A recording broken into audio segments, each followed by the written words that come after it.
Haleluya. Puji Tuhan. Puji Tuhan, haleluya. Itu salam Pantekosta yang asli ya. Puji Tuhan Bapak Ibu, pertama-tama saya mengucap syukur kepada Tuhan karena oleh kemurahan Tuhan saya bisa dipercayakan oleh Majelis Wilayah 15 Jember untuk bisa melayani pada hari ini. Dan yang kedua juga bisa saya bertemu dengan Bapak Ibu semuanya. Kalau saya ke Jember ini Bapak Ibu sebenarnya saya bukan orang baru di Jember ya.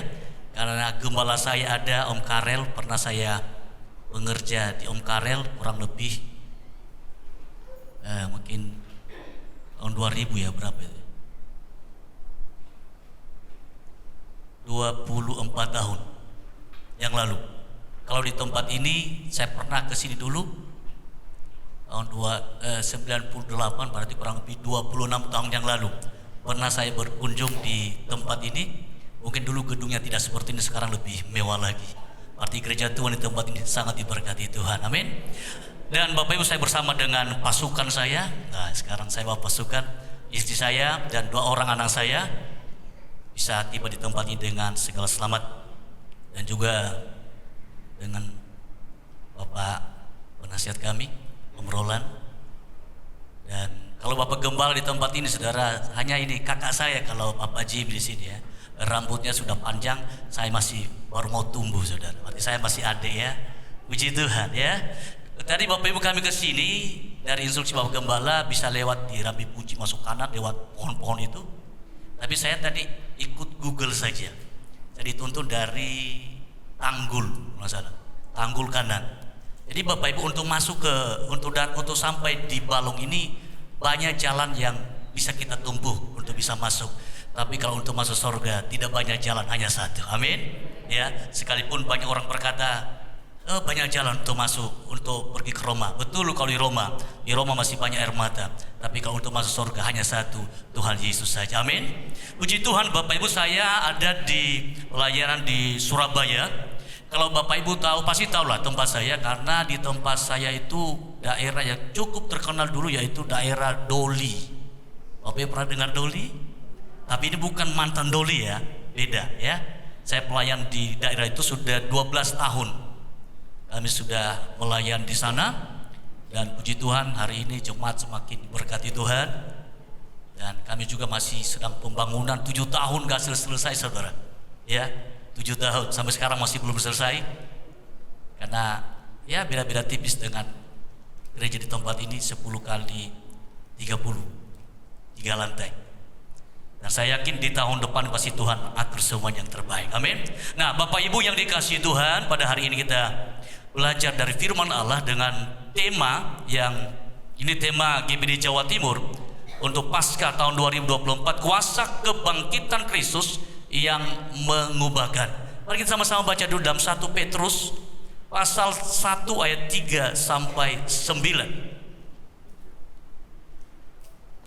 Saya akan bacakan kepada kita, Bapak Ibu bisa menyimak dari kita masing-masing. Terpujilah Allah dan Bapa Tuhan kita Yesus Kristus, yang karena rahmat-Nya yang besar telah melahirkan kita kembali oleh kebangkitan Yesus Kristus dari antara orang mati kepada suatu hidup yang penuh pengharapan, untuk menerima suatu bagian yang tidak dapat binasa, yang tidak dapat cemar, dan yang tidak dapat layu, yang tersimpan di sorga bagi kamu, yaitu kamu yang dipelihara dalam kekuatan Allah karena imanmu, sementara kamu menantikan keselamatan yang telah tersedia untuk dinyatakan pada akhir zaman. Bergembiralah akan hal itu, sekalipun sekarang ini kamu seketika harus berduka cita oleh berbagai-bagai pencobaan. Maksud semuanya itu ialah untuk membuktikan kemurnian imanmu yang jauh lebih tinggi nilainya daripada emas yang fana, yang diuji kemurniannya dengan api, sehingga kamu memperoleh puji-pujian dan kemuliaan dan kehormatan pada hari Yesus Kristus menyatakan dirinya. Sekalipun kamu belum pernah melihat Dia, namun kamu percaya, mengasihinya, kamu mengasihinya, kamu percaya kepada dia, sekalipun kamu sekarang tidak melihatnya. Kamu bergembira karena sukacita yang mulia dan yang tidak terkatakan, karena kamu telah mencapai tujuan imanmu, yaitu keselamatan jiwamu. Puji Tuhan Bapak Ibu yang dikasihi Tuhan, dalam perikop ini memang kita melihat beberapa hal. Ya puji Tuhan, saya punya PowerPoint bagus sekali saudara ya. Kemarin Mas Yosua ya hubungi saya jauh-jauh hari, Bapak Ibu, tolong Om PowerPoint-nya saya buatin yang sederhana. Katanya, Om bisa diedit nggak? Monggo. Hasilnya jauh lebih mantap. Memang yang ahlinya jauh lebih mantap ya. Saya melihat bagus sekali. Puji Tuhan. Nah Bapak Ibu, tentu ayat ini kita mulai sejenak. Ini apa yang terjadi pada waktu penulisan surat ini. Yang pertama-tama Bapak Ibu, Petrus menulis surat ini kepada orang-orang yang percaya kepada Tuhan yang di diaspora.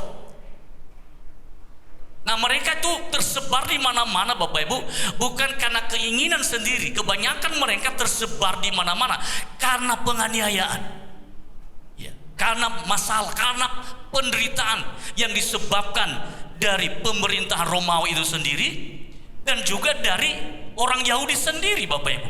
Sehingga orang-orang Israel banyak tersebar di daerah Timur Tengah, dan khususnya pada waktu itu di daerah Pontus, Kapadokia dan sebagainya. Sehingga kondisi itulah yang membuat Petrus menulis surat ini dan memberi mereka pengharapan dan penderitaan. Bapak Ibu, salah satu kisah pada waktu itu, bisa di PowerPoint-nya. Nah ini keadaan gereja pada waktu itu, dan salah satu tokoh yaitu Polikarpus, uskup pertama di Smyrna Bapak Ibu. Dia seorang murid Rasul Yohanes. Ketika pada masa itu penderitaan yang luar biasa, maka dia diancam akan dihukum, bahkan akan dibakar hidup-hidup, dan akhirnya nanti dia harus dibunuh, ditikam Bapak Ibu. Dan pada waktu itu dia diancam dengan perkataan, kalau engkau menghujat Tuhanmu, kalau engkau menghujat Yesus itu, maka kamu akan diselamatkan. Dan satu pernyataan yang besar yang ditulis dalam berbagai sejarah, perkataan dari Polikarpus ini Bapak Ibu, dikatakan, selama 86 tahun aku telah mengabdi kepada Kristus, dan ia tidak pernah menyakiti aku. Bagaimana aku dapat mencaci Raja atau Kristus yang telah menyelamatkan aku? Bapak Ibu, ini satu kondisi yang mencengkam Bapak Ibu. Taruhannya hidup atau mati. Dan Polikarpus dia memilih lebih taat kepada Kristus daripada dia menyelamatkan nyawanya. Itu konsep pertama ya. Tapi Bapak Ibu, kalau mungkin beberapa waktu yang lalu Bapak Ibu masih ingat ketika ada gempa di Jawa Timur? Masih ingat ya? Kurang lebih mungkin 3 minggu yang lalu, bulan akhir Maret itu kalau nggak salah. Hari itu hari Jumat, saya masih ingat sekali. Kurang lebih jam 3 sore saya sama istri saya pergi besuk jemaat yang sakit di rumah sakit UNER di lantai 6. Lagi kami sedang ngobrol Bapak Ibu, sedang asing ngobrol dengan jemaat yang sakit di sana, dan sudah mulai ada ayunan. Baru saya rasa ayunannya banter sekali Bapak Ibu, sampai istri saya itu pusing. Jadi kayak diayun, ya diayun. Sudah mulai bunyi-bunyi semuanya, ngeri nih, ya. Nah ibu yang menjaga suaminya itu dia ngomong sama saya, Bapak Gembala, lari ay. Bapak Ibu, saya seperti terhipnotis dengan kata-kata jemaat ini. Maka saya bingung, saya mau cari mana jalan yang bisa saya bisa lari dari ruangan itu. Saya bersama dengan istri saya, kata suster, tidak boleh lewat lift. Kami cari tangga darurat saudara. Kami lihat tangga darurat, kami lari di sana. Dan saya melihat di situ Bapak Ibu, orang sakit sembuh. Ada satu orang yang sakit, dia bawa-bawa infusnya, lari. Dia lewatin tangga darurat itu. Makanya Bapak Ibu mau sembuh? Mau minta gempa bumi. Ya. Lari bersama-sama di bawah saudara. Sudah sampai di bawah, saya sama istri langsung kami menyelamatkan diri. Saya bawa mobil, tancap gas, lari dari keramaian. Setelah sampai di depan Galaxy Mall, baru ingat, tuh ada jemaat di lantai 6. Ya apa ini? Saya telepon jemaat itu, Bu gimana? Gak apa-apa Pak Gembala, kami sekarang sudah ada di pekarangan rumah sakit. Dalam pikiran saya, kondisi seperti itu, gembala lupa jemaat. Gembala sudah nggak mau urus jemaatnya, mau tertimpa oleh dengan apa tuh? Dengan atap atau gimana? Gembala lari terbirit-birit, saudara. Itu bayangkan kondisi seperti itu, baru gempa bumi, gembala sudah nggak eling sama jemaatnya. Coba kalau kondisi itu pada waktu itu penderitaan, kira-kira Bapak Ibu masih ingat saudara? Masih ingat orang tua? Saya bisa menggambarkan situasi pada waktu seperti apa kondisi pada waktu itu. Penganiayaan besar-besaran, tapi dituliskan oleh Petrus kepada orang-orang Israel, pengikut Kristus yang dalam pembuangan, yang di diaspora, satu pengharapan besar. Dia katakan, terpujilah Allah dan Bapa Tuhan kita Yesus Kristus. Bayangkan Bapak Ibu, masih ada kata terpujilah Tuhan dalam kondisi seperti itu. Bapak Ibu, minggu yang lalu, hari yang lalu kan sudah mulai ada penyerangan Iran dengan Israel. Kira-kira apa yang terjadi Bapak Ibu kalau seandainya Israel membalas atau Amerika mendukung Israel? Bisa saja terjadi Perang Dunia ketiga. Apa yang terjadi dengan kita Bapak Ibu? Tapi sebagai anak Tuhan, Petrus berkata, terpujilah Allah dan Bapa Tuhan kita Yesus Kristus. Dalam situasi seperti itu Bapak Ibu, Petrus menguatkan anak-anak Tuhan. Kondisi yang mencekam, penderitaan, hidup mati ada di depan mata. Tetapi satu pengharapan, terpujilah Tuhan Allah kita. Amin. Tapi Bapak Ibu, tidak hanya seperti sampai di sana. Dikatakan jelas di ayat ini, yang karena rahmatnya yang besar telah melahirkan kita kembali oleh kebangkitan Yesus Kristus dari antara orang mati. Kata pertama Bapak Ibu yang dituliskan di ayat ini adalah kelahiran kembali. Ya, kelahiran kembali. Kalau Bapak Ibu, kalau kita belajar tentang kelahiran kembali, orang seringkali mengidentikan orang yang lahir baru itu di saat baptisan. Di saat kita dibaptis, keluar dari air, lahir baru. Teorinya seperti itu memang. Dalam Roma pasal 6 ayat 3 sampai 6. Jadi baptisan itu disamakan dengan ketika kita dibaptis sama dengan dikubur. Yesus mati karena dosa. Kita juga dibaptis karena dosa, mati karena dosa. Ketika Yesus bangkit dari antara orang mati, sama juga seperti kita ketika kita keluar dari air, maka kita hidup dalam hidup yang baru, atau Paulus berkata manusia baru. Itu secara teorinya Bapak Ibu. Tapi apakah itu faktanya? Bapak Ibu sudah mengalami kelahiran kembali, dan sangat penting bagi kita tidak kenal siapa itu baik jemaat maupun pendeta kalau tidak mengalami kelahiran kembali. Ayat ini sangat menegaskan kepada kita, mungkin kita jauh dari kata menerima rahmat yang besar. Kelahiran kembali. Kalau kita perhatikan kata kelahiran kembali Bapak Ibu yang dikasih itu ada definisi kelahiran kembali itu. Yang pertama, kelahiran baru atau dilahirkan kembali merupakan pekerjaan Allah yang paling radikal. Ya. Dan kedua, atas respon orang berdosa dalam menerima karya penebusan Allah melalui Yesus Kristus. Jadi kelahiran kembali murni itu pekerjaan Roh Kudus. Tapi ingat, atas respon. Ya, atas respon. Hari ini begitu viral dengan Kristen progresif. Mereka berkata, bagaimana Allah yang baik? Kalau orang ini baik, salah seorang yang baik ini, dia orangnya baik, masa masuk neraka? Kita harus perhatikan Bapak Ibu. Kita harus melihat di sini. Di pengajaran-pengajaran ini sudah mulai menggampangkan Bapak Ibu. Nah, di ayat ini kita melihat lagi untuk definisi yang kedua. Ini menurut Donald Guthrie menjelaskan bahwa dilahirkan kembali merupakan barter, ya, kondisi kehidupan lama, seseorang pada kehidupan yang baru, penerimaan status baru, yaitu perjalanan rohani yang masuk pada relasi yang baru dengan Allah. Ada dua kata yang bagus ini, barter dan status baru. Kalau barter biasa dulu sebelum ada alat tukar uang, dulu biasa pertukaran barang, ya. Kalau Bapak Gembal di tempat ini, Bapak Jimmy, dia punya gula, saya punya beras. Jadi beras itu milik saya, Pak Jimmy dia punya gula. Ketika kami barter, saya kasih dia beras, Pak Jimmy saya dikasih gula. Nah sekarang Bapak Ibu, itu beras itu milik siapa?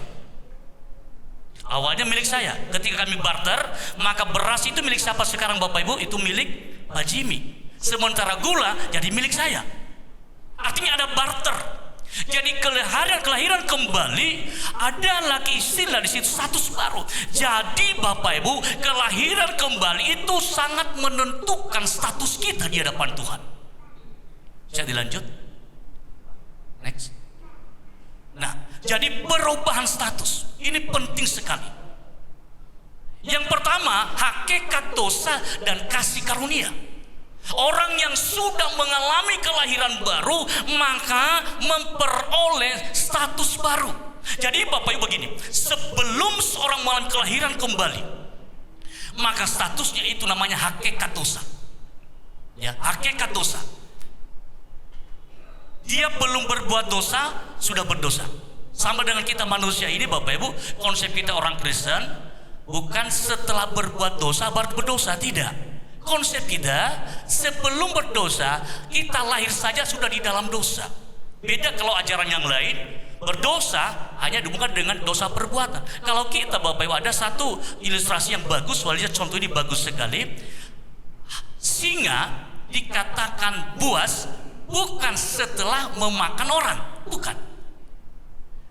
Bayi singa saja belum bisa makan orang, itu binatang buas. Bukan setelah dia memakan orang dikatakan buas. Tidak. Dia saja baru lahir saja itu sudah buas, statusnya sudah buas. Demikian juga kita manusia, sebelum kita lahir pun kita hidup dalam hakikat dosa. Sehingga selama kita dalam hakikat dosa ini, kita melakukan apa saja tetap bau busuk di hadapan Tuhan. Ya, kemarin teman-teman berkata dalam diri saya, perbuatan baik manusia itu, kesalahan manusia itu seperti kain kotor adanya. Bapak Ibu, saya punya interliniernya manual ya. Berarti saya fotokopi dulu. Kalau sekarang sudah nggak perlu baca-baca, sekarang tinggal klik-klik sudah keluar semua. Ya. Tapi saya melihat situ ada perbedaan. Kalau di Google bisa kita share di situ Bapak Ibu. Itu kata di situ kurang jelas. Tapi kalau saya di buku internet punya saya itu, kalau saya terjemahkan ke bahasa Indonesia kita, artinya itu kain kotor itu betul kata orang. Ya, itu normal. Itu sama dengan kain ketika seorang perempuan datang bulan. Itu perbuatan baik manusia. Selama manusia itu dalam hakikat dosa Bapak Ibu, perbuatan baiknya itu menjijikkan di hadapan Tuhan. Itu saya mengatakan bagaimana dengan ajaran Kristen progresif ini, mengatakan sekalipun dia tidak percaya kepada Tuhan, tapi dia orang baik, dia orang yang begitu baik, tidak pernah dia suka membantu orang, masa dia masuk neraka? Nah ini kan tidak mengerti konsep. Bukan masalah Tuhan membenci orang itu, Tuhan tidak pernah benci, tapi dia hakikat dosa. Tapi ketika kita percaya kepada Tuhan, lebih jelasnya ketika kita mengalami kelahiran kembali, maka status kita berubah dari hakikat dosa berubah menjadi hakikat kasih karunia Allah. Amin. Kasih karunia Allah ini Bapak Ibu, ketika kita mengalami kelahiran kembali, kita berubah status. Bukan lagi hidup dalam hakikat dosa, tapi kita hidup di dalam kasih karunia. Maka dalam kasih karunia ini kita lakukan apa saja untuk Tuhan. Mungkin kita nyanyi tidak seperti WL tadi, suaranya pas dengan musik. Bisa saja mungkin kurang-kurang dikit saudara. Mungkin terlalu tinggi dikit, kerendahan dikit, mungkin gak pas dengan musik. Tapi ketika Tuhan mendengar suara kita, itu berbau harum di mata Tuhan. Kenapa? Ini berbicara soal status. Karena masih hidup dalam dosa, tapi ketika kita sudah mengalami kelahiran kembali, dosa kita sudah ditebus oleh Tuhan. Jadi bukan berbicara soal Tuhan membenci manusia, tidak. Tapi masalah pemberesan dosa harus penyelesaiannya di kayu salib. Tidak ada cara lain. Sekalipun engkau berbuat baik, itu tidak ditentukan dengan perbuatan baik. Tapi dosa harus dibereskan melalui kematian Tuhan Yesus. Amin. Amin Bapak Ibu. Nah, status baru. Kalau berbicara soal status baru Bapak Ibu, jelas ada perubahannya. Dulu ketika saya masih pengerja di Rembang, saya punya senior tadi Bapak Tekat Sugito yang doa tadi sebelum firman Tuhan.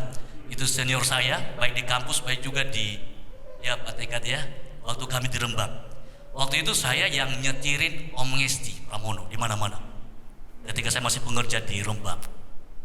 Suatu saat Bapak Ibu kami ada sampai di Solo, maka kami mau pulang ke Rembang. Kami harus lewat daerah Prodadi karena kami mau makan suike. Tahu suike ya? Ya. Dia bilang sama saya, Ton, kita lewat kita pulang tapi lewat Prodadi. Ya, saya kan nggak ngerti jalan dulu, nggak ada map begini saudara. Saya kan orang Sumatera saudara. Ya. Saya pakai gaya saya orang Sumatera. Ketika ada di situ mas-mas di pinggir jalan, saya buka kaca mobil, dari mobil supaya lebih sopan. Suara saya pakai suara yang kalem. Mas, kalau ke Rembang itu kalau lewat Prodadi kanan atau kiri? Diam saudara. Wah, saya pikir mungkin suara saya lebih besar ini. Aduh, mungkin tersinggung deh. Saya coba pelan lagi. Mas, kalau mau ke Prodadi itu lihat mana mas, kiri atau kanan? Baru gembala saya di samping. Ya gini mata, mohon maaf ya, memang gembala saya waktu itu sedang sakit saudara. Kalau matanya kalau nggak dibuka nggak bisa terbuka saudara. Dibuka mati gini. Ton, turun, kamu nggak sopan. Saya pikir di Sumatera ini kan nggak apa-apa. Dari juga mau bilang, mas, mau ke Jember lewat mana? Oh di sana, bukan ini. Itu di Sumatera. Ini ada Om Roland tahu itu. Nggak perlu bahasa-bahasa sopan itu, nggak perlu lah. Teriak aja udah nyaut itu. Tapi di Solo diam aja. Ketika saya turun saudara, baru saya turun, mas kalau lewat Prodadi itu kiri atau kanan? Yang ngomong sama saya, mas kalau bertanya apa-apa yang sopan. Saya tanya yang sopan, saya udah sopan loh mas. Iya, sampean turun. Kan ini Bapak Ibu, ini kan berbicara soal status. Gaya hidup orang Sumatera dibawa ke Jawa itu problem, masalah. Iya, masa ada kami di Sumatera di Sumatera sana kalau suruh orang duduk monggo begini tangannya, mana ada? Gak ada. Paling bisa, bro, untung aja pakai kaki begini om ya. Iya, itu satu saudara. Iya, gaya hidup sudah berubah. Amin. Bapak Ibu udah pernah ke Solo ya atau di Jogja? Coba lihat orang-orang dalam itu, golongan darah biru itu saudara. Kalau ngomongnya sopannya ya ampun, ngomong pelan, waduh, kelihatan golongan darah biru, cara ngomongnya sopan, bahasanya bahasa tingkat tinggi barangkali. Tapi kalau di daerah saya tempatnya beda, gereja saya dengan pastori saya. Kalau gereja saya di Duku Kupang, saya di Banjurwetan, daerah Pasar Burung Bapak Ibu, itu banyak Madurai. Itu bahasa Meso itu sudah makanan hari-hari di sana. Tapi kalau di Jogja, di Solo nggak bisa bahasa begitu. Kalau di tempat saya baru ketemu 1 minggu atau 2 minggu nggak pernah ketemu, masih urip dah. Itu yang saya dengar saudara. Nah, coba kalau di Jogja kalau golongan darah biru, nggak mungkin pakai bahasa itu. Kelihatan orang-orang golongan darah biru dengan golongan darah hitam, saudara. Kelihatan. Kenapa? Status. Amin. Amin Bapak Ibu. Kelihatan orang yang sudah mengalami kelahiran kembali sama orang yang belum kelahiran kembali. Ada perubahan status, termasuk gaya bahasanya. Banyak perubahannya saudara. Amin Bapak Ibu. Sudah semua mengalami kelahiran kembali? Hanya Tuhan yang tahu. Tapi kelihatan dari hidup kita setiap hari Bapak. Oke, yang kedua, apa yang kita alami? Yang kedua, tetap dulu. Jadi hidup penuh harapan. Kalau kita baca tadi di ayat yang ketiga itu Bapak, hidup yang penuh harapan. Hidup di sini tuh dia pakai kata soa atau soe. Ada 3 bentuk hidup, saudara. Pertama bios. Bios itu biasanya ilmu biologi, ilmu makhluk hidup ya. Yang kelihatan ini bios. Baru yang kedua itu adalah suci atau psikis, kejiwaan. Tapi kalau zoe atau soa ini, saudara, itu hidup yang sesungguhnya. Ini berbicara soal kehidupan yang sesungguhnya, kehidupan rohani ini. Jadi yang kita dapatkan hidup penuh harapan, pengharapan akan masa depan yang dijamin oleh Tuhan, perubahan status, bukan perubahan fisik. Ya, diperhatikan baik-baik. Jangan nanti kalau sudah jadi anak Tuhan, yang botak jadi rambutnya panjang. Nggak mungkin, saudara. Yang botak tetap botak, tapi hatinya yang diperbarui. Ya, amin. Jadi cara hidup itu diperbarui. Kalau biasa pulang malam, setelah jadi sudah mengalami kelahiran kembali, jadi pulang pagi, gitu ya. Nah, itu perubahan yang soro itu, saudara. Ya. Jadi Bapak Ibu, kita pastikan dulu. Ya. Kita mengalami status yang baru. Yang kedua, kita perhatikan. Yang kedua, apa yang kita dapatkan, perubahan apa yang terjadi di dalam kebangkitan Kristus, identik dengan yang sudah mengalami kelahiran kembali itu. Allah berbicara soal anak Allah, warisan, Bapak Ibu. Warisan di ayat yang keempat, untuk menerima suatu bagian yang tidak dapat binasa. Kedua, yang tidak dapat cemar. Ketiga, yang tidak dapat layu. 3 kategori ini dikatakan yang tersimpan di sorga bagi kamu. Oh, luar biasa, Bapak Ibu. Ini perubahan status tadi itu, mengalami dulu perubahan status. Yang kedua, mengalami hak warisan sebagai anak.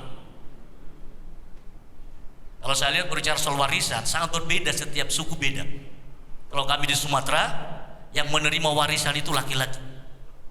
Ya, mau banyak warisannya, anak perempuan itu nggak dapat warisan. Tapi saya sangat bersyukur karena saya menikah sama orang Jawa. Saya dapat warisan di kampung saya, dapat juga warisan di Surabaya. Puji Tuhan, luar biasa, saudara. Ya, puji Tuhan. Kami tinggal di rumah di Pondok Mertua Indah di Surabaya. Warisan dari orang tua diturunkan kepada anaknya. Saya jadi anak mantu yang baik, dapat warisan, saudara. Jadi yang orang Sumatera carilah orang Jawa, dapat warisan double kamu. Saya di Sumatera masih punya warisan, Bapak Ibu. Ya, di Surabaya juga dapat warisan, luar biasa. Itu hanya di Jawa ada. Kalau di Manado kemana, Pak Jim? Yang dapat laki-laki atau sama-sama? Sama-sama dapat. Oh, jauh lebih baik. Kalau di Medan gimana, Om Roland? Sama-sama ada warisan. Hanya laki-laki.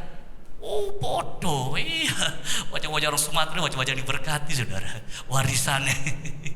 Tapi Bapak Ibu yang dikasih Tuhan, warisan yang di dunia itu bisa dimakan ngengat, bahkan bisa jadi masalah. Bahkan di daerah saya ada yang bunuh-bunuhan gara-gara warisan. Warisan di dunia belum tentu aman, tapi kalau warisan di sorga terjaga aman. Amin. Terjaga aman. Tidak akan ada yang bisa membegal, tidak ada yang bisa mencuri warisan kita di sorga, yang bentuknya 3 kategori: tidak dapat cemar, tidak dapat layu, dan tidak dapat binasa. Coba yang kira-kira benda apakah ini? Kan kalau ada kus ya, siapa dia? Tidak cemar, tidak layu, apa lagi? Tidak binasa. Kira-kira benda apa itu? Sudah pasti bukan batu akik, bukan emas. Bapak Ibu yang punya emas, pasti Bapak Ibu simpan-simpan ya. Itu warisan. Apa yang kita dapat di dunia tidak bisa dibandingkan dengan warisan yang sudah tersimpan bagi kita. Itu sebabnya gereja mula-mula, para tokoh-tokoh awal itu begitu militan dengan Tuhan, nyawa pun dipertaruhkan. Contoh tadi saya mengatakan Polikarpus. Mengapa dia begitu semangat? Dia berkata, saya sudah 86 tahun, saya tidak pernah dikecewakan oleh Tuhanku. Bagaimana aku bisa menyangkal dia di hadapan manusia? Tusuk mati, saudara. Halo, muda, jangan karena si dia, jangan karena bidadari yang turun dari taksi engkau menyangkal iman. Oh, benar ini. Terlalu rendah kamu. Terlalu rendah. Ya, apalagi kalau cowok dia lihat, tingginya semampai, gitu. Pakai lagi sepatu hak yang tinggi, kaki kesebelasan. Yang ngomong sama orang tua, "Pak, nggak ada duanya, lebih saya mati kalau saya tidak mau kalau papa melarang saya sama dia." Alah. Kalau hanya cewek, dunia ini beribu-ribu bintang di langit. Hilang satu, Tuhan kasih 1000. Amin. Yang cewek-cewek, oh, berarti nggak ada yang masih nona di sini ya. Tapi Bapak Ibu ya perlu kita perhatikan ini. Jangan kita menjual, menggadaikan yang mahal ini. Berbicara soal harta yang di sorga yang aman, dan itu pun tersimpan bagi kamu hanya karena yang sepele. Oke, yang kedua ya, masih yang ketiga Bapak Ibu. Saya tekankan di bagian ketiga ini. Ayat yang keempat, saya baca lagi ayat yang keempat terakhir dan yang kelima. Untuk menerima suatu bagian yang tidak dapat binasa, yang tidak dapat cemar, dan yang tidak dapat layu, yang tersimpan di sorga bagi kamu, yaitu kamu yang dipelihara dalam kekuatan Allah karena imanmu, sementara kamu menantikan keselamatan yang telah disediakan untuk dinyatakan pada zaman akhir. Yang ketiga Bapak Ibu, perubahan yang terjadi kalau kita mengalami kelahiran baru, sama dengan kalau kita menyambut kebangkitan Yesus ini, ya, kita akan memperoleh iman. Nah, saya bisa beri kita dulu ini pandangan ini Bapak Ibu soal keselamatan. Kalau kita mungkin coba melihat di dalam di Efesus pasal 2 ayat 8 dan 9. Bisa ditayangkan dulu Efesus pasal 2 ayat 8 dan 9. Mari kita baca sama-sama ayat ini. 1, 2, 3. Sebab karena kasih karunia kamu diselamatkan oleh iman, itu bukan hasil usahamu, tetapi pemberian Allah. Lanjut. Itu bukan hasil pekerjaanmu. Jangan ada orang yang memegahkan diri. Jadi Bapak Ibu, kita diselamatkan karena iman, bukan karena perbuatan baik. Garis bawahi ya, amin. Tapi Bapak Ibu, apakah perlu perbuatan baik? Nah, ini yang kita perhatikan. Pertama, saya kasih konsep perbuatan baik dan berbagai pandangan. Yang pertama, pandangan yang non-Kristen, mereka berbuat baik untuk mendapatkan selamat. Ya, supaya Bapak Ibu harus mengerti, terutama yang muda-muda ini. Sekali lagi, orang berbuat baik, konsep non-Kristen, orang berbuat baik atau mereka melakukan sesuatu, beramal, memberi pertolongan, menolong seseorang, mereka lakukan itu dengan tujuan yang jelas untuk memperoleh keselamatan. Tapi kalau dalam Kristen, kita berbuat baik bukan untuk selamat. Amin. Bapak Ibu nggak yakin? Amin. Ini konsep besar Bapak Ibu yang harus dipahami, karena ini menyangkut soal Kristen progresif ini sekarang. Dan apakah perbuatan baik itu tidak ada hubungan dengan iman? Nah, ini yang kita harus perhatikan. Ya, jelas tadi di ayat tadi yang sudah baca, kita diselamatkan karena iman, dan itu bukan hasil usaha. Berarti yang terpenting dalam keselamatan adalah iman. Tentu sumber iman pendengaran akan firman Kristus. Ya. Nah, bagaimana dengan perbuatan baik? Kalau kita orang yang percaya, coba kita perhatikan di Filipi 2 ayat yang ke-12. Filipi 2 ayat yang ke-12.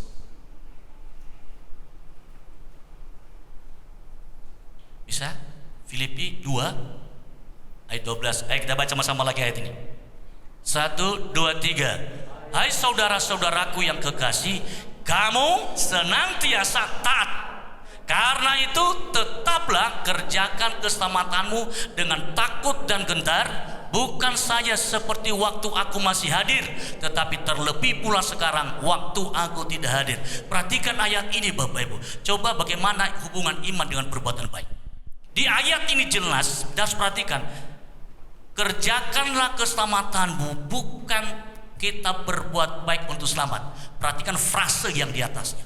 Hai saudara-saudaraku yang kekasih, kamu senantiasa taat. Ini berbicara pertama, kita orang yang sudah diselamatkan. Konsep ini kepada orang yang sudah diselamatkan, orang yang sudah taat kepada firman. Sehingga kalau kita sudah taat kepada firman, maka perbuatan baik kita bukan untuk selamat, tapi sebuah ekspresi atau ucapan syukur karena kita sudah diselamatkan. Amin. Jadi Bapak Ibu, kalau kita berbuat baik bukan untuk selamat. Tim musik bermain musik bukan untuk selamat. Bapak Ibu beribadah kepada Tuhan bukan untuk selamat. Tapi karena kita sudah diselamatkan, pasti melayani Tuhan.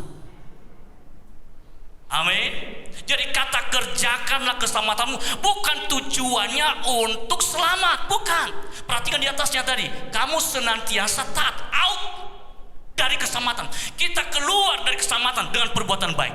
Jadi perbuatan baik kita itu adalah sebagai bentuk ucapan syukur kita karena kita sudah diselamatkan oleh Tuhan Yesus. Amin. Ini harus pasti Bapak Ibu. Jadi kalau konsep berkristenan soal perbuatan baik bukan untuk selamat, tapi orang yang sudah selamat pasti berbuat baik. Amin. Kalau hamba-hamba Tuhan setiap beribadah di wilayah bukan untuk selamat, tapi itu pertanda mereka sudah diselamatkan oleh Tuhan. Kalau jemaat Tuhan memberikan persembahan, berbagai macam bentuk persembahan. Tadi saya di sini persembahan apa tadi? Persembahan sama persepuluhan. Bapak Ibu memberi persembahan persepuluhan bukan untuk masuk surga, tapi Bapak Ibu memberi persembahan persepuluhan karena Bapak Ibu taat dan tunduk dan bersyukur sebab Bapak Ibu sudah diselamatkan oleh Tuhan. Atau dengan kata lain, orang yang sudah memiliki iman yang menyelamatkan itu pasti memberi persembahan atau persepuluhan kepada Tuhan. Amin Bapak Ibu. Sesungguhnya kita malah lebih hebat, kita berbuat baik. Kalau yang lain tadi mereka berbuat baik untuk selamat, kita bukan berbuat baik untuk selamat. Justru ciri-ciri orang yang sudah diselamatkan itu pasti berbuat baik. Amin. Bapak Ibu beribadah bukan untuk selamat, tapi itu indikator bahwa Bapak Ibu sudah diselamatkan oleh Tuhan. Amin. Setiap beribadah di wilayah itu pertanda sudah diselamatkan oleh Tuhan. Tapi coba kita lihat lagi nanti. Perhatikan di iman yang dijaga oleh Allah. Luar biasa Bapak. Perhatikan ini poin ini. Iman saja dijaga oleh kekuatan Allah. Cara renungkan ini dahsyat sekali ayat ini. Tadi yang pertama, yang dijaga pertama tadi, harta di sorga dijaga. Jadi Bapak Ibu, jatah saya Bapak Ibu tidak mungkin ambil. Jatah Bapak Ibu nggak mungkin saya ambil. Kita punya jatah masing-masing. Amin. Yang dijaga yang kedua adalah iman.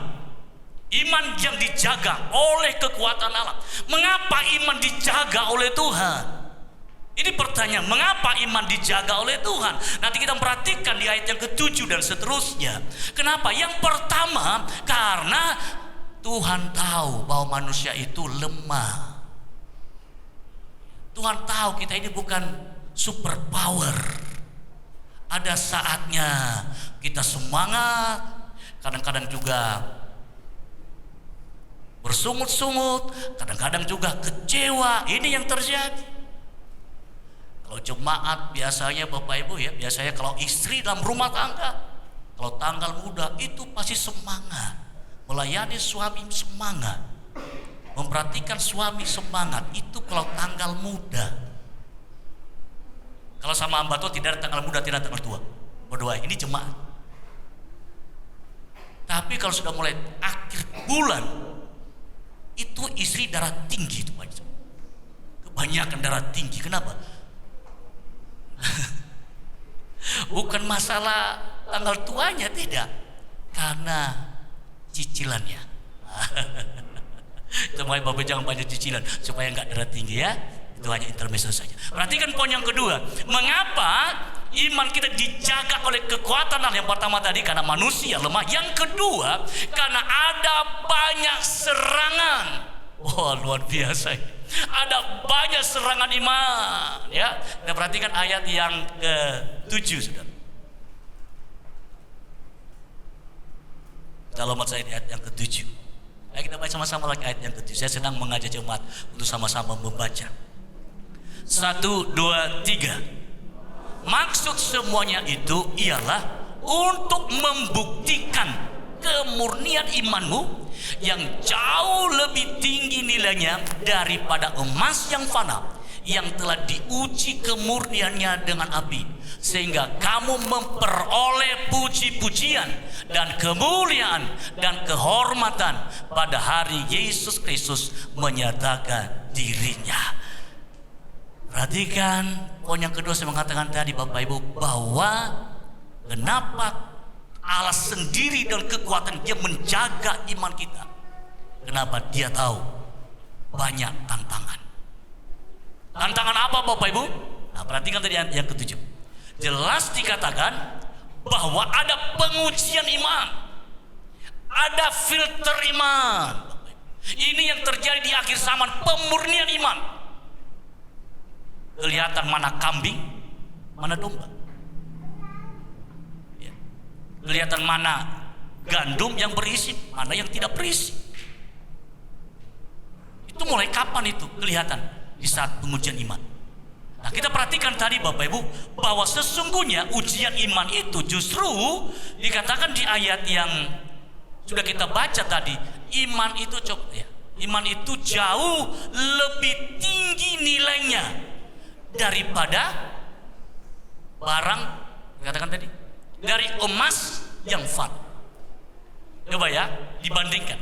Iman itu lebih tinggi nilainya dibanding dengan emas yang fana. Kamu menurut Bapak Ibu mana lebih penting? Emas atau iman? Ayo kita biasa saja dulu, jangan terlalu rohani banget lah. Kita jujur dulu lah. Bapak Ibu lebih mementingkan uang atau ibadah? Iya, nggak ada jemaat barangkali sini ya. Hanya saya khawatir kalau sudah nggak ada jawaban ini, bisa saja tidak mengerti, bisa saja mungkin sudah panjang saya khotbah. Saya lihat jam tadi. Bapak Ibu sekalian, saya mau tanya, mana menurut Bapak Ibu? Fair-fairan saja dulu. Lebih penting iman atau lebih penting emas? Tenang.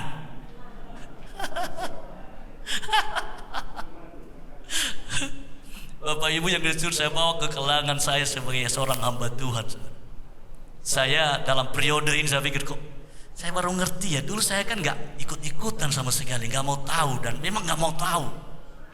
Cuman tahun ini, cuman periode ini aja nggak tahu kok. Oh, si Mamora kok masukin saya di MP. Sebenarnya ini nggak ada model, saudara. Nggak ada model ini ya. Dan saya lihat setelah selesai musda, Bapak Ibu, saya bisa melihat ini bahaya sekali. Bahaya sekali menurut saya ya. Ini pandangan subjektif saya. Malah justru banyak rekan-rekan lebih memilih harga diri daripada iman.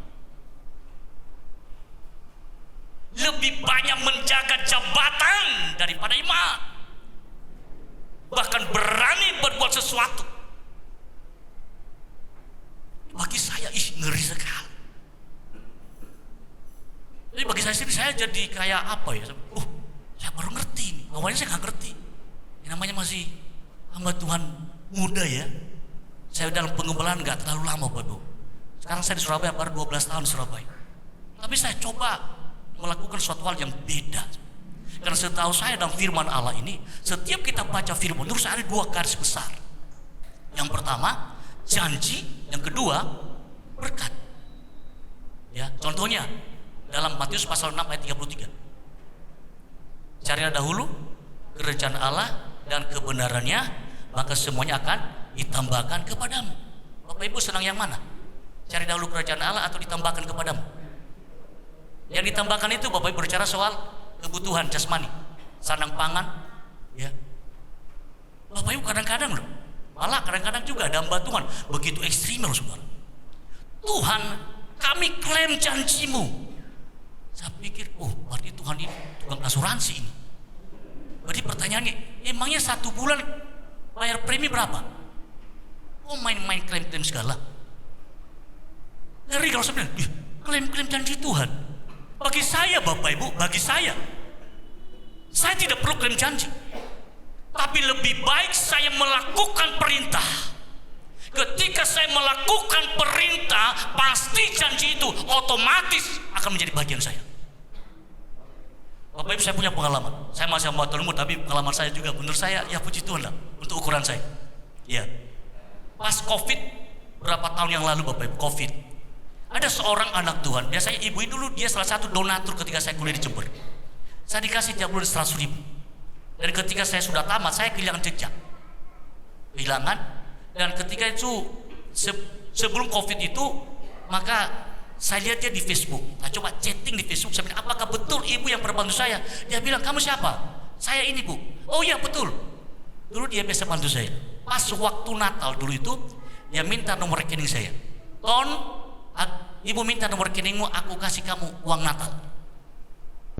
Dalam pikiran saya, ibu ini biasanya kalau dia ngasih berkat untuk hamba Tuhan yang memang betul-betul membutuhkan. Bukan saya nggak butuh uang, tapi untuk saya sudah cukup. Ini namanya juga di kota Surabaya, biarpun nggak cukup, tetap cukup lah. Namanya di kota Surabaya. Sama bu, mohon maaf bu, bukan saya nggak butuh uang, tapi saya tahu kalau ibu membantu itu hamba Tuhan yang memang membutuhkan. Mendingan ibu arahkan ke hamba Tuhan yang lain. Nah ketika kami teleponan itu, temannya ada di sebelahnya, dia tanya, siapa itu? Bilang, ini hamba Tuhan di Surabaya. Dulu pernah saya bantu dia ketika dia kuliah. Sekarang dia sudah ada di Surabaya, saya ingin kasih dia uang Natal, dia nggak mau terima. Dia bilang, kasih hamba Tuhan yang betul-betul membutuhkan. Akhirnya Bapak Ibu yang mendengar itu, dia bilang, kasih saya nomor teleponnya Bapak Pendeta itu. Baru nomor telepon dikasih sama ibu yang satu ini. Ibu itu ngomong sama saya, dikirim dia, Pak, saya minta nomor rekeningmu, tolong bagikan uang itu kepada hamba-hamba Tuhan. Oh, saya bilang, ibu siapa? Ya mungkin bapak juga nggak kenal saya. Ya kalau hanya minta nomor rekening kan kirim saudara. Pertama dikirim 50 juta untuk 100 hamba Tuhan. Waktu itu saya tanya, kira di mana bu? Kalau bisa di Nias bu ya, karena saya orang Nias. Ya monggo pak, silakan. Saya kirim 50 juta untuk 100 orang. Kirim. Di sana kan nomor rekeningnya semua BRI. Saya punya BCA. Waktu itu kan belum 2.500. 6.500 saya transfer. Wih, tekor saya terus ini. Kali 100 berapa Bapak Ibu? 60 kalau ya, oh itu matematika jalan. Matematika saya sudah nggak jalan matematika saya. 650.000. Saya bilang sama saya, "Mah, apa iki? Tekor iki." Sudah repot lagi telepon-teleponan. Belum kayak macam-macam. Dikirim lagi waktu itu loh, untuk 200 orang. Ya kirim 100 juta. Wah sudah mulai otak pinter saya sudah mulai main. Ya untuk adik saya. Begini, maaf ini saya transfer lagi ini ya. Kita tekor berapa? Ini aja mah. Kan ibu itu kan tidak pernah cari tahu. Saya kirim nomor, hanya saya kirim bukti transferan, sudah dia nggak tanya-tanya. Ini aja mah, saya kirim di nomor rekeningmu, tak kasih nanti nama kamu Pendeta Dinias. Sama di Jawa Timur. Bisa ngomong gini, memang isi saya ini saudara betul-betul tulang rusuk yang baik. Yang ngomong sama saya, Pak, jangan ambil uang itu sepeser pun, jangan, itu bukan jatahmu. Dalam macam, ojo polos-polos banget lah. Ya kita ini 1 juta lebih sudah ini.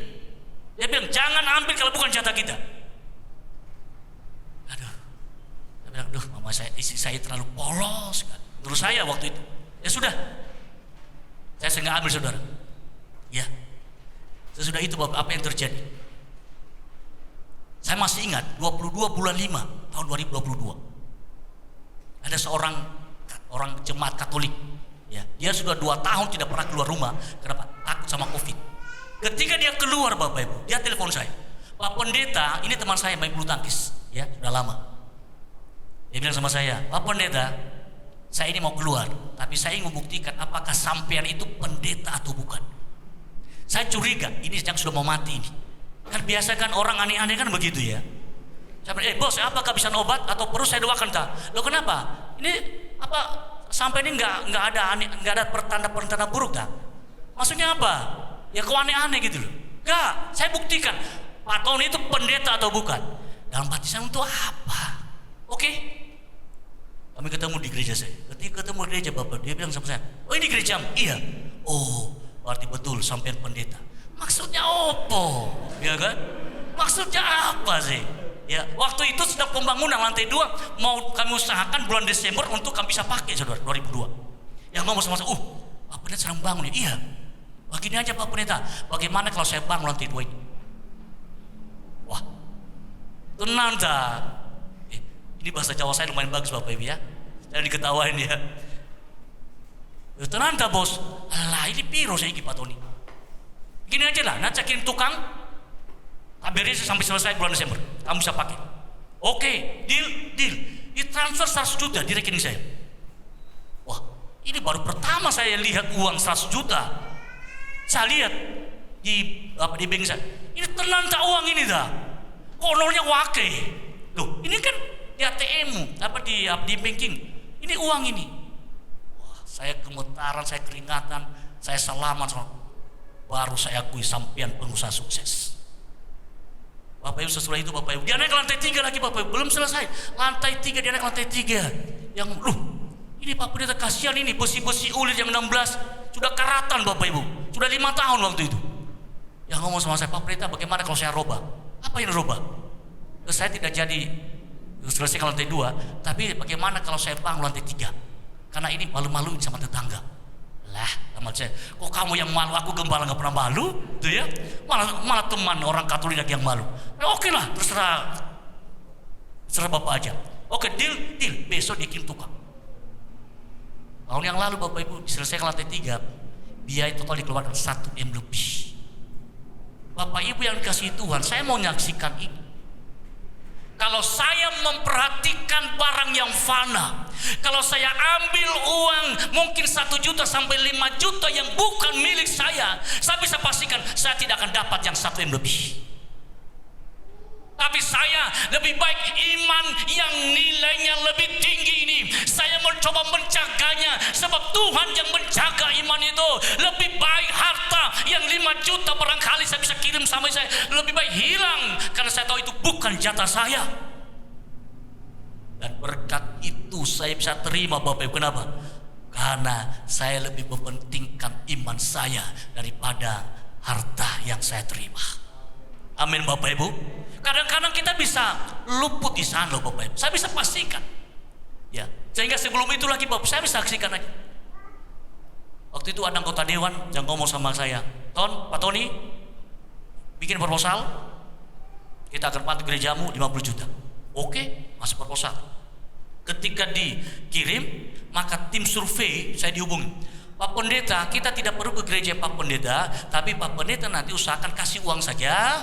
Nanti kita ketemu di salah satu tempat di restoran untuk tanda tangan. Dan nanti uangnya Pak Pendeta dipotong 20%. Berarti saya terima 40 juta.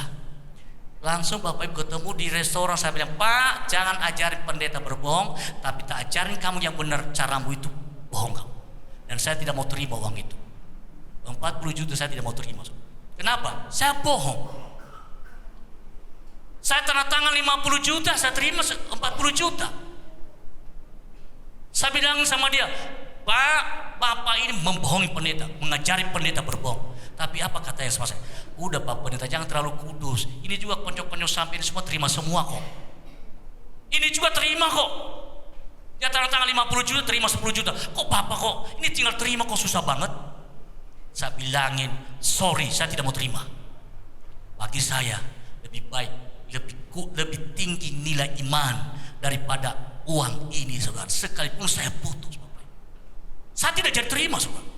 Dan apakah Tuhan mau berutang? Apakah Tuhan itu berkat saya hilang? Enggak. Justru minggu depannya orang BI yang ada di Jalan Pemuda itu, saudara, mereka bangun masjid di sebelah gereja saya.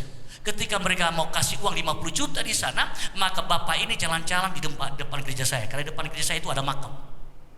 Jalan-jalan bilang, loh ini gereja dah. Iya, dia telepon temannya. Udah, tak usah cari lagi yang rumah ibadat. Ini loh ada gereja di sini. Saya kebetulan di dalam, dia masuk ke dalam. Pak, ini gereja Pak. Iya, ini kan ada salibnya Pak Pendeta. Ini gereja. Oke Pak Pendeta, ini kuintasi Pak Pendeta, tanda tangan. Pak Pendeta sudah terima uang 50 juta untuk kami bantu ke gereja. Saya tanda tangan, kuintasi 50 juta, utuh 50 juta. Tidak ada proposal, tidak pakai potong-potongan. Saya mau katakan Bapak, pertahankan imanmu di hadapan Tuhan. Jangan hanya barang yang fana. Kebanyakan kita silau dengan pemandangan. Kebanyakan kita hanya sesat, kita terima. Tuhan berkata bahwa imanmu jauh lebih tinggi nilainya daripada barang yang fana. Imanmu jauh lebih tinggi nilainya daripada jabatanmu. Imanmu lebih tinggi nilainya daripada hartamu. Ini yang Tuhan sampaikan kepada kita. Kalau kita betul-betul mengalami pembaharuan hidup, pasti kita menghargai iman kita di hadapan Tuhan. Bapak Ibu yang dikasihi Tuhan Yesus, mari perhatikan. Coba kita introspeksi hari ini. Bagaimana standar iman kita? Apa betul-betul sudah mengalami status yang baru? Apakah kau betul-betul menjadi anak yang menerima warisan? Dan apa kau yakin bahwa imanmu bukan cuma engkau yang menjaga imanmu, tapi Tuhanmu yang menjaga imanmu di hadapan Tuhan? Orang yang mengalami pembaruan hidup, dia akan menerima harta yang kekal di sorga. Amin Bapak Ibu. Janji ini bukan cuma hanya harta besok di sorga, bahkan berkat hari ini pun Tuhan pasti memberkati kita. Amin. Sampai di sini saja renungan firman Tuhan di acara Paskah wilayah Jember saat ini. Mudah-mudahan firman Tuhan yang sudah kita dengar hari ini memberkati kita semuanya. Mari Bapak Ibu kita tundukkan kepala di hadapan Tuhan. Pujian dan syukurku yang mengundang Singari. Kita datang di hadirat Tuhan.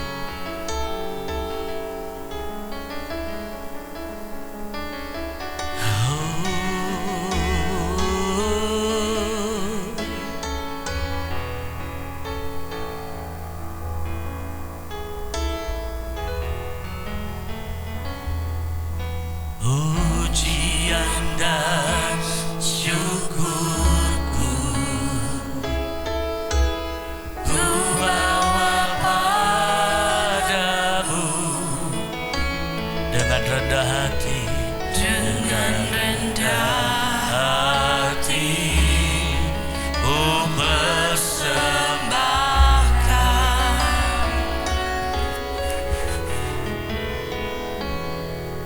sadar bila ku ada semua karena anugerah-Mu, semua karena anugerah,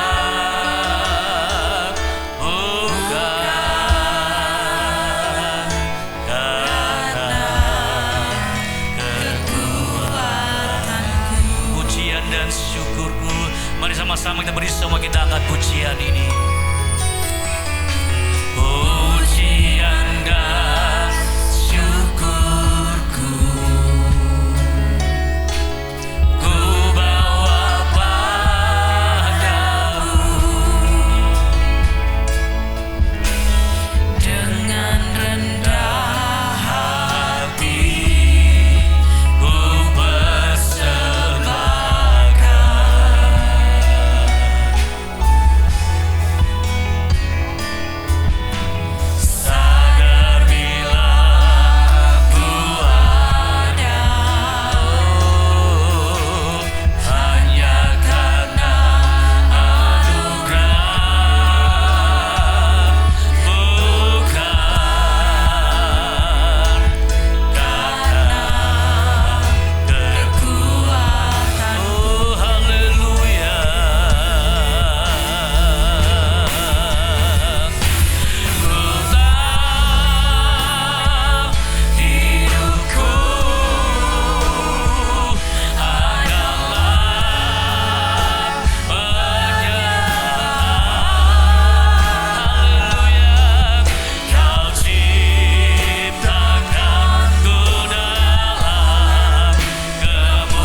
hormat Bapak Pendeta Yohanes Eko akan memimpin kita dalam doa. Kemuliaan-Mu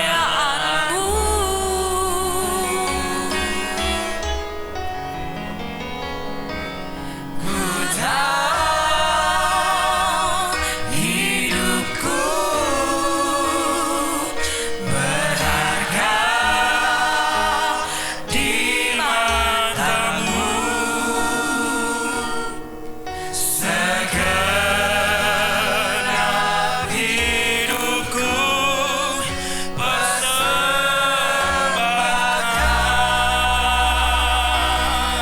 Segenap hidupku persembahkan.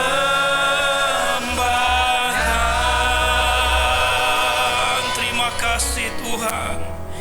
Terima kasih Tuhan. Terima kasih. Engkau sungguh baik. Engkau terlalu baik. Sampai malam hari ini Engkau mengingatkan kami kembali dengan kebenaran firman-Mu.